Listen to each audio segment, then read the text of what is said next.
Sir आप ना एल.एन.टी का चार्ट देख के रखिए। इस बीच मेरी सहयोगी रिया भाटिया मेरे साथ जुड़ रही हैं ताकि वो ये बता पाएँ कि एल.एन.टी के कल जब नंबर्स आ रहे हैं तीसरी तिमाही के, उसका अनुमान क्या है। फिर आप हमको ज़रा कोई ट्रेडिंग कॉल बनेगी तो बताइएगा। रिया, पहले आप बताओ एल.एन.टी के नतीजे आ कैसे रहे हैं। चलिए देखते हैं एल.एन.टी के Q3 FY25 रिजल्ट से क्या एक्सपेक्टेड है इस बार। ईयर ऑन ईयर बेसिस पे रेवेन्यू 17% से इंक्रीज़ होने वाला है और एबिटा 18% से इंक्रीज़ होगा। नेट प्रॉफिट की अगर बात करें तो वो 28% इंक्रीज़ होगा ईयर ऑन ईयर बेसिस पे। कोर मार्जिन में एक ग्रेजुअल इंप्रूवमेंट एक्सपेक्टेड है। एबिटा मार्जिन होगा 10.47 के आसपास इस क्वार्टर में और जो नेट प्रॉफिट मार्जिन है वो थोड़ा बहुत इंक्रीज़ होगा 5.82% पर। जो कोर कंस्ट्रक्शन बिजनेस है उसके अंदर में एग्जीक्यूशन ग्रोथ एक्सपेक्टेड है काफ़ी सारा और कंपनी को इंटरनेशनल स्पेंडिंग से और डोमेस्टिक स्पेंडिंग से के रिवाइवल से भी काफ़ी ज़्यादा बेनिफिट हो सकता है। सेकेंड हाफ FY25 में लार्ज ऑर्डर इनफ्लो भी एक्सपेक्टेड है मिडिल ईस्ट और इंडिया में। इस बार 2-3 चीज़ें हैं जिस पर हमें नज़र रखनी है एल.एन.टी के रिजल्ट में।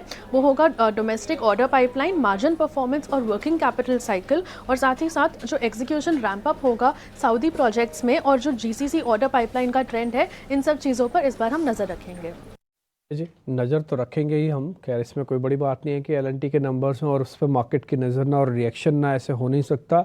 और सामने बजट भी हो तो थोड़ी बहुत प्लेसमेंट्स तो होंगी ही होंगी। तो एक बार ज़रा चेक करवा लेते हैं कोई ट्रेड बनता है भी है कि नहीं बनता है। अजीत सर, देख लिया होगा आपने एल.एन.टी, ज़रा बताइए सर कोई ट्रेड बनता है। हाँ सर। तो सबसे पहले मुझे ये बताना है कि एल.एन.टी में एक हॉरिजॉन्टल कंसोलिडेशन हो रहा है। तो उससे अभी डिस्ट्रीब्यूशन बोले एक्यूमुलेशन बोले वो तो वक्त बताएगा। जैसे हम लोग 3922 के ऊपर अगर क्लोजिंग बेसिस पे अगर ब्रेकआउट आता है तो इसको हम एक्यूमुलेशन पैटर्न बोल सकते हैं, या 3250 के नीचे अगर बंद आता है तो ये डिस्ट्रीब्यूशन में कन्वर्ट हो जाएगा। अगर आप इंटरनल स्टॉक ये जो वीकली टाइम फ्रेम पे, अगर डेली के टाइम फ्रेम पे भी मैं अगर एनालाइज करूँ तो चार्ट स्ट्रक्चर इतने पॉजिटिव है नहीं।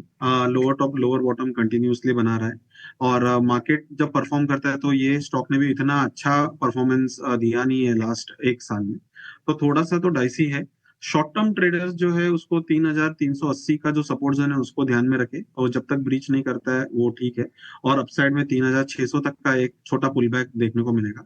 मगर ओवरऑल जो ब्रॉडर मार्केट पिक्चर है वो पर्टिकुलरली स्टॉक के लिए मुझे इतना अच्छा नहीं दिखाई दे रहा है। ब्रेकआउट के लिए वेट करना बहुत जरूरी है और वीकली टाइम फ्रेम कंफर्मेशन भी बहुत इंपॉर्टेंट है। शॉर्ट टर्म ट्रेडर्स ही इसमें इंटरेस्ट लेना चाहिए। Medium term to long term players को अभी फिलहाल रुक जाना चाहिए।